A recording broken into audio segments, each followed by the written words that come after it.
안녕하세요. 저는 35살이고 현재 20개월이 된 아들을 키우고 있는 가정주부입니다. 제가 이 사연을 적게 된 이유부터 말씀을 드리면 제 남편은 바람을 피웁니다. 그런데 남들처럼 밤을 지새우면서 만나는 것도 아니고 꼭두 새벽부터 나가서 만나고 있더라고요. 정말 그 모습을 보면서 황당하기도 하고 참 부지런하게도 바람을 피는구나 싶더라고요. 아마도 그래서 제가 이렇게 오랫동안 못 잡았던 것 같기도 합니다. 그리고 하필 제가 아침 잠이 많습니다. 태생적으로 원래 잠이 많았죠. 더군다나 아이를 키우면서 수면 시간이 뒤죽박죽이 되어버린 터라 남편이 출근을 하는 새벽 시간에는 거의 항상 기절 상태였습니다. 그래서 밖에서 바람을 피우는지 뭘 하고 다니는지 알 수 있는 정신이 아니었던 거죠. 그런데 이런 정신없는 상황에도 촉이라는 게 무섭긴 하더라고요. 저도 정말 뜬금 포인트에서 남편이 이상하다고 느껴졌었거든요. 그건 바로 다름 아닌 블랙박스였습니다. 블랙박스 영상을 본 건 아니었습니다. 그냥 말 그대로 블랙박스 그 자체만으로 느낌이 왔던 거죠. 왜냐하면 제 남편은 정말 결벽증에 가까울 만큼 매우 깔끔한 성격입니다. 아내와 아이를 두고 하는 짓을 보면 자기 자신한테는 그렇게 더러운 놈이 없었던 것 같지만요. 아무튼 남편이 유독 신경 쓰는 것 중 하나가 자동차 관리를 하는 거였습니다. 가끔 옆에서 지켜보면 정말 심하다 싶을 정도로 내부 청소도 자주 하고 그렇다고 엄청 비싼 차도 아니고 평범한 차였는데 엄청 극성 맞구나 싶더라고요. 그런데 어느 날 퇴근하고 집에 오는 길에 블랙박스를 뜯어서는 가지고 왔더군요. 그 모습을 보고 저는 처음에는 고장이 나서 가져온 줄 알았고 별로 신경도 쓰지 않았죠. 그렇게 며칠 동안을 놓아둔 곳에 블랙박스가 그대로 있었습니다. 새로 달지도 않고 사지도 않았던 거죠. 한마디로 그냥 저희 차에는 블랙박스가 없었던 겁니다. 그렇게 자동차에 온갖 애정을 쏟던 사람의 차에 말이죠. 그리고 저희 아파트에는 지하 주차장이 있는데 남편은 무조건 지하에 차를 넣어야 마음이 놓인다고 했었죠. 분리수거하는 날이나 야근하고 늦게 와서 지하 주차장이 꽉 찼을 때는 어쩔 수 없이 지상에 주차를 하고 들어와서는 지하에 주차를 할 수 있을 때까지 매시간 들락날락 할 정도였습니다. 그렇게 결국 무조건 지하에 넣어놔야 안심하고는 잠을 자는 성격이죠. 이게 뭔가 앞뒤가 안 맞지 않나요? 차를 그렇게 애지중지하는 사람의 행동이라고는 볼 수가 없었고 그때부터 뭔가 이상하다는 촉이 왔었죠. 그렇게 의심을 하던 중 큰 사건이 하나 터졌습니다. 제가 새벽까지 아이 달래느라 잠을 거의 못 자서 침대에 누워 뒤척이고 있는데 옆에서 남편이 갑자기 벌떡 일어나더니 화장실도 아니고 주방으로 급하게 가더라고요. 그래서 뭐지 싶어서 시간을 봤더니 아직 출근 시간은 한참 멀었는데 도대체 뭐라는 거지 싶었습니다. 그렇게 눈을 감고 가만히 누워 있는데 주방에서 고소한 냄새가 났죠. 아마도 토스트를 굽는 것 같았어요. 그러더니 어디론가 전화를 하더니 계속 먹을 걸 만들었고 15분 정도가 지난 뒤 주방에서 나와서 샤워를 하고는 출근 준비를 해서 나가더라고요. 일부러 자는 척 하고 있던 저는 남편이 나가자마자 주방으로 가봤습니다. 그런데 주방에는 아무런 흔적도 없이 엄청 깨끗하게 되어 있더라고요. 내가 꿈을 꾼 건가 싶었고 황당했죠. 그래서 눈에 보이는 프라이팬을 밑바닥을 만져보니 아직 미지근하더군요. 아무런 흔적도 없는데 뭔가를 만들기는 만들었다는 거였습니다. 그날 이후 제 의심은 극도로 올라갔고 수면 패턴이 아예 바뀌어 버려서 밤에 잠을 못 잤습니다.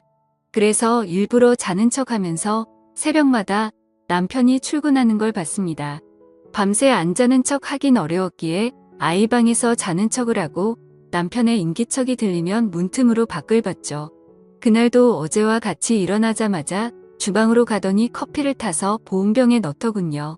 실루엣만 봐도 세상 신나 보였죠. 작은 소리로 콧노래를 흥얼거리면서 마치 소풍 가는 사람처럼 즐겁게 준비를 하더라고요. 그리고는 전날과 같이 뒷정리를 흔적도 없이 깔끔하게 해놓고는 출근을 했습니다.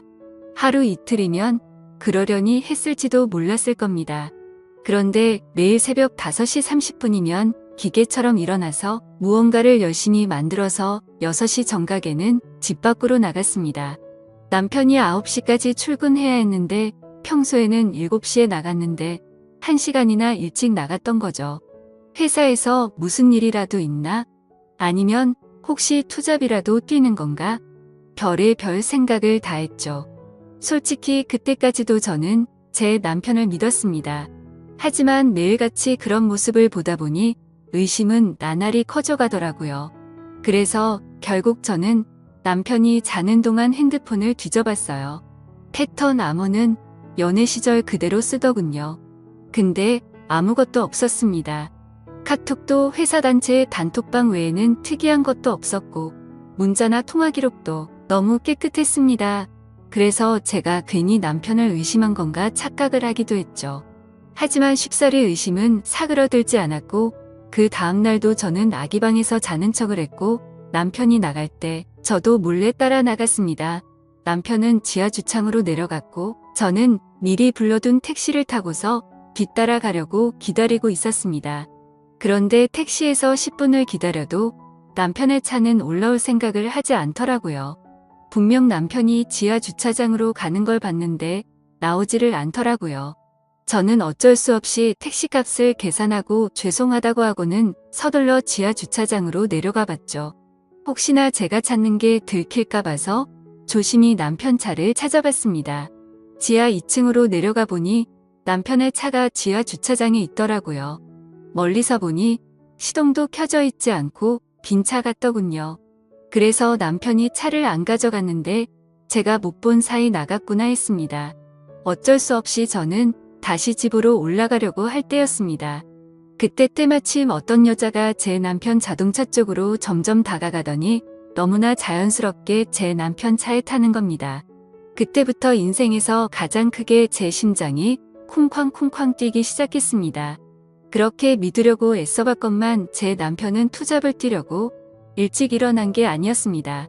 다른 여자와 두 집 살림을 하려고 일찍 나가고 있었던 거였죠. 그렇게 한참을 다른 사람 차 사이에 숨어서 보고 있는데 너무 슬펐습니다. 당장 뛰어가서 머리채라도 잡고 싶은데 아무런 증거도 목격하지 못했기에 처량하게 지켜볼 수밖에 없었죠. 1시간가량 시동도 안 킨 자동차에 있더니 7시쯤이 되자 갑자기 시동을 걸고 차가 빠져나가더군요. 저는 곧바로 집으로 돌아와서 떨리는 마음을 진정시키면서 제 남편의 최근 행동들에 대해서 차분히 생각을 해봤습니다.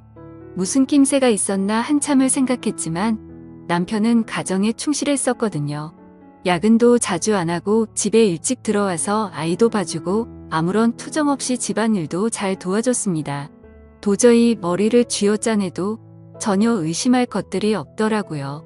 근데 그 순간 생각이 난 게 예전에 한번 저에게 카풀에 대해 말한 적이 있었습니다. 우연히 알게 됐는데 우리 동네에 직장 동료가 사는 걸 최근에 알았다고요. 그래서 기름값도 아낄 겸 카풀을 해볼까 하는데 제 의견을 물어보더군요. 그때 저는 아이를 보느라 정신이 없었기에 별로 대수롭지 않게 그 동료가 여자면 하지 말고 남자면 하라고 가볍게 말하고 넘어갔죠. 카풀이라는 게 매일같이 자동차를 함께 타고 출근하는 거라 이성끼리 눈 맞는 경우도 종종 있다고 들은 기억이 있었습니다.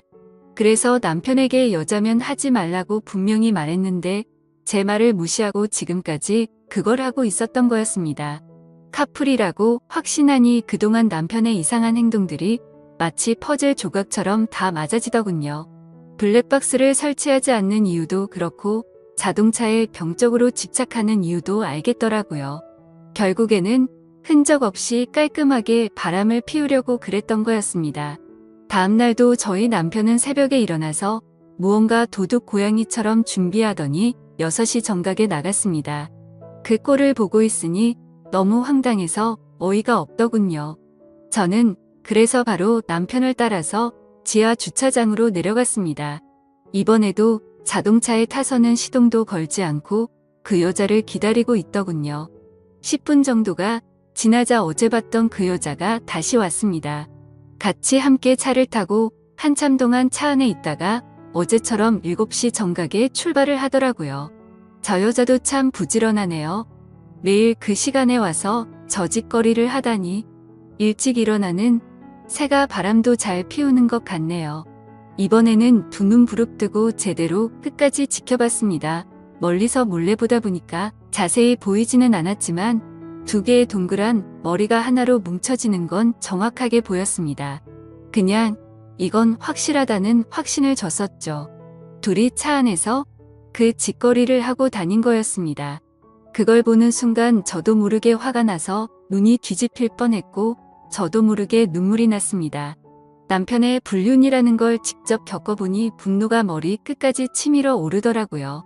그동안 남편이 제게 이상하게 대한다거나 갑자기 잘하려고 했던 상황들을 하나씩 차근차근 생각해보니 저 여자랑 차 안에서 바람을 피우느라 찔려서 그랬구나 싶은 생각에 정말 돌아버리겠더군요. 저는 곧바로 친정엄마에게 연락을 해서 병원에 다녀온다며 아이를 좀 봐달라고 부탁을 드렸고 아이를 친정에 맡긴 뒤 저는 곧바로 변호사 사무실을 찾아갔습니다. 변호사분과 이야기를 한참 동안 해봤지만 결론은 그거였습니다. 깔끔하게 하는 게 제 심신에 좋을 거라며 위자료 2천만 원의 양육비 받고 이혼을 하는 걸 추천하더라고요. 그 이야기를 듣자 너무 억울하고 분통이 터지더군요. 어떻게 남편이 타고 다니는 자동차 가격보다 낮은 금액으로 내 인생 날린 걸 퉁치려고 한다는 게 말이 됩니까? 그래서 저는 일단 다시 연락드린다고 말하고는 변호사 사무실을 나왔습니다. 누구에게 물어봐야 하나 싶었고 제 주변 친구 중에 이혼을 한 친구들을 찾아봤습니다. 솔직한 속마음으로 그런 친구가 없으면 어쩌나 했는데 너무 많아서 놀랄 정도였죠. 가까이 사는 친구들 3명에게 연락을 해서 만났는데 전부 다 자신들이 겪은 이야기를 하면서 울고 앉아 있었습니다. 그런데 이야기를 들어보면 대충 돈은 다 비슷하게 받았더라고요. 사실 재벌 집에 시집가지 않고서야 거기서 거기겠지 싶더군요.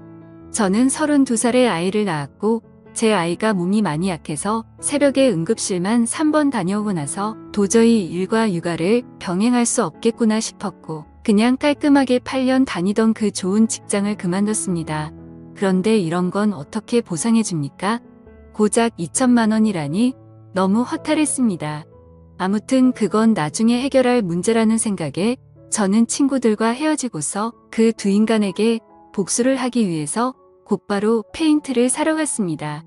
가자마자 페인트 사장님에게 가장 안 지워지고 오래 가는 걸로 달라고 말씀을 드렸고 빨간색 페인트 4통과 두툼한 붓도 몇 개를 사서 배달을 부탁드리고 집으로 들어갔죠. 그날 저녁도 다른 날과 다르지 않게 남편은 퇴근하고 일찍 집에 들어와서 집안일을 도와주더군요. 그 꼴을 보고 있으니 나중에 제가 없어도 참 잘 살겠구나 싶었습니다. 그리고 기가 막히게도 대뜸 주말에 출장이 잡혀서 갔다 온다고 하는데 속이 뻔히 보이더군요. 역겨운 마음에 욕이 튀어나올 뻔했지만 증거도 만들어야 했고 복수를 제대로 해야 한다는 생각에 겨우 참았습니다. 잠이 들 준비를 마친 뒤 남편은 인터넷으로 볼만한 영화를 찾고 있길래 무슨 영화냐고 같이 보자고 제가 은근슬쩍 찔러봤습니다. 그러자 남편은 나중에 회사에서 쉴 때 본다고 말하더군요. 그러더니 저를 위하는 척하면서 일찍 자라고 하더라고요. 웃음밖에 안 나왔습니다. 블랙박스 때 놓고 그 자리에 영화 틀어놓고 둘이서 보려는 게 눈에 뻔히 그려졌습니다. 그래서 이를 갈면서 아무렇지도 않은 척 저는 남편에게 말했죠.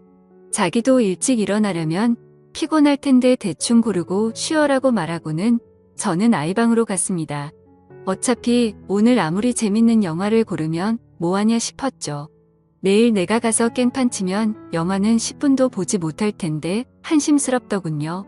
그렇게 그날 밤이 지나고 새벽이 되었습니다. 아니나 다를까 부지런하신 남편놈은 똑같이 새벽에 일어나더니 열심히 준비를 해서 나갔고요.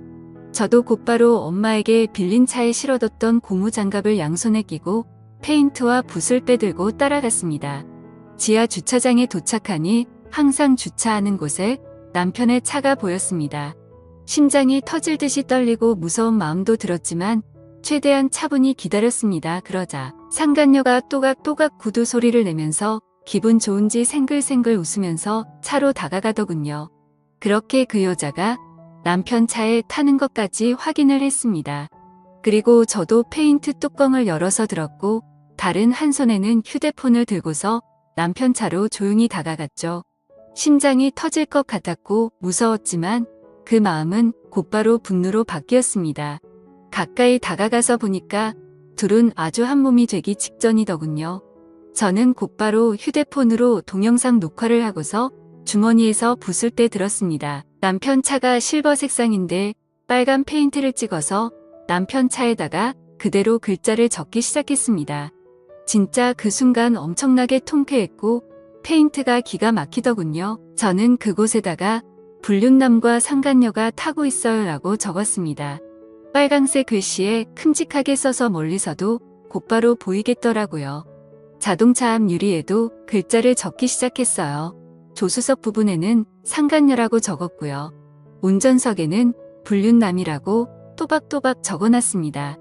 차 안에 두 사람은 멍하니 깜짝 놀라서 멍하니 저만 바라보고 있더라고요. 너무 역겨운 마음에 저는 그 두 사람을 쳐다보지도 않았습니다. 그렇게 바로 자동차 뒤로 가서 우리 지금 바람 펴요 라고 적어줬고요. 트렁크에다가는 바람피는 유부남이라고 적었습니다. 그렇게 실컷 페인트 칠을 마치고 나서 조수석으로 다가가서 유리창을 톡톡 두드렸습니다. 당장 열어라, 망치 갖고 와서 깨부셔버리기 전에라고 말하자 운전석에 있던 남편이 내리더군요. 남편은 차에서 내려서는 가까이 오지도 못하면서 오해라고 난리가 났고요. 저는 붓을 들고 너한테도 온통 페인트질 해줄 테니 가까이 오라며 네가 인간이냐고 소리를 질렀습니다. 그렇게 난리가 났는데도 그 상간녀는 끝까지 차에서 내리지 않더라고요. 저는 너무 열이 받아서 붓으로 유리를 툭툭 치면서 당장 나오라고 소리를 질렀습니다. 결국 소리를 질러대다 보니 아파트 주민 신고로 저희 세 사람은 경찰서로 갔습니다. 그제서야 그 역겨운 상간녀 얼굴을 가까이서 마주하게 되었던 거죠. 조금 뒤에는 상간녀의 남편 같은 사람이 경찰서로 뛰어들어왔고요. 저는 다른 계획이 있었기에 아무 말도 하지 않고 가만히 냅두고 있었습니다. 제 남편과 이 여자가 저를 어떻게 신고하겠어요? 저는 바쁘니까 알아서 하세요라고 말하고는 경찰서에서 나와버렸습니다. 그리고 몰래 숨어서 지켜보고 있으니 제 남편과 그 상간녀는 같이 출근을 했고 저는 그 상간녀의 남편을 뒤따라갔습니다. 따라가 보니 저희 바로 옆 동에 살고 있더라고요. 엘리베이터 올라가는 층수까지 확인을 마치 뒤에 저는 곧장 친정집으로 갔습니다. 그날은 휴대폰을 꺼버리고 거기서 아이와 있었죠. 그리고 다음 날 새벽 저는 다시 저희 동네로 갔습니다.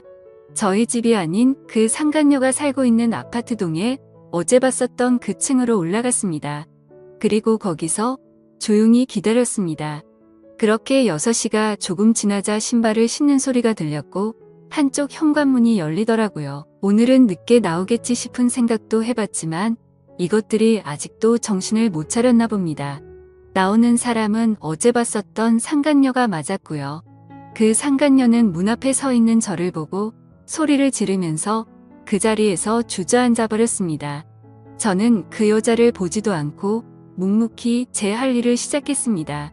가져온 페인트 톤붓을 듬뿍 발라서는 그 상간녀 집 현관문에 적기 시작했습니다. 이 집에 상간녀가 살고 있어요. 일찍 일어난 상간녀가 유부남을 꼬신다라고 적었습니다. 그 상간녀는 소리를 지르기 시작했고 저는 아무렇지 않게 아주 태연하게 계속 글자를 적어나갔습니다. 카풀 뜯어먹는 소리 안에 차에서 이상한 짓이라고 적고 있는데 갑자기 그 집에서 그 여자의 남편이 뛰쳐나오더라고요. 저를 보자마자 또 이 아줌마냐고 도대체 왜 그러냐고 하더군요. 남의 집에 무슨 짓거리냐며 이거 전부 다 손해배상 청구할 테니 그렇게 알라고 하더라고요. 저는 그 여자 남편한테 물어봤습니다. 아저씨, 혹시 아저씨도 아침 잠이 많으신가요? 일찍 못 일어나시죠? 라고 물었습니다. 그러자 그게 무슨 소리냐며 아침 잠하고 이 짓이랑 무슨 상관이냐며 화를 내더군요. 저는 제 핸드폰을 꺼내서 어제 녹화한 영상을 보여주면서 말했습니다. 아저씨, 와이프랑 내 남편 놈이랑 꼭두 새벽마다 만나서 그렇게 부지런하게 자동차에 둘이 달라붙어서 카풀인지 뭔지 바람을 폈어요. 아저씨도 정신 차리세요. 라고 했죠. 그때 때마침 제 남편에게서 전화가 오더라고요. 전화를 받자마자 지금 어디냐고 버럭 소리를 지르더라고요. 안 그래도 열받는데 저를 또 건들더군요. 그래서 제가 한마디 했습니다. 야, 다음에는 네 차례야. 너는 회사에서 딱 기다리고 있어라. 내가 페인트통 들고 지금 바로 갈 거니까. 그 시각이 아침 7시였는데 그 여자 집 앞에서 소리를 지르고 있었습니다. 또다시 주민 신고가 들어갔는지 곧바로 아파트 경비 직원분들이 올라왔고 저는 강제적으로 그 사람들에게 떠밀려서 엘리베이터에 올라탔습니다. 1층으로 내려가니 제 남편이 이쪽으로 뛰어오고 있더군요. 이젠 더 이상 그 자동차 안에서는 못 기다리나 봐. 라고 했더니 남편이 그러더라고요. 적당히 좀 해라며 동네 창피하게 아침마다 뭐 하는 거냐고요. 그 말을 듣는 순간 피해자 코스프레를 하길래 너무 역겨워서 구역질이 날 것 같았고 정말 너무 화가 났습니다. 그래서 저는 곧바로 소리를 지르면서 말했습니다. 그럼 내가 아침마다 동네에서 한 짓은 뭐냐고 물었고 주차장에서 그 짓거리 한 건 당당하냐고 소리 질렀습니다. 그러자 남편이 제 행동이 질린다면서 제가 원하는 대로 이혼해준다며 되려 큰 소리를 치더라고요. 아무리 간통죄가 없어졌다고 해도 저렇게 당당하게 이혼을 해준다라는 소리가 나오는 게 어이가 없었습니다. 저는 더 이상 분노를 참을 수가 없었고 들고 있던 페인트 붓으로 남편의 뺨을 쳐버리고 돌아서서 갔습니다. 그때부터 저는 이제 정말 무서운 게 없다는 걸 깨달았죠. 그러자 남편은 뒤에서 온갖 욕을 하면서 동네가 떠나가라 소리를 질러대더라고요. 저는 가볍게 그 말을 무시해버리고 곧바로 택시를 타고 친정집으로 갔습니다. 가서 씻고 나서 마음도 진정시킨 뒤에 본격적으로 이혼 준비를 시작했습니다.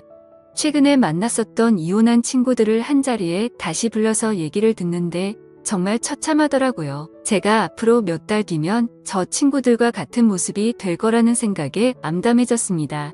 이제 슬슬 좀 현실이 보이더라고요.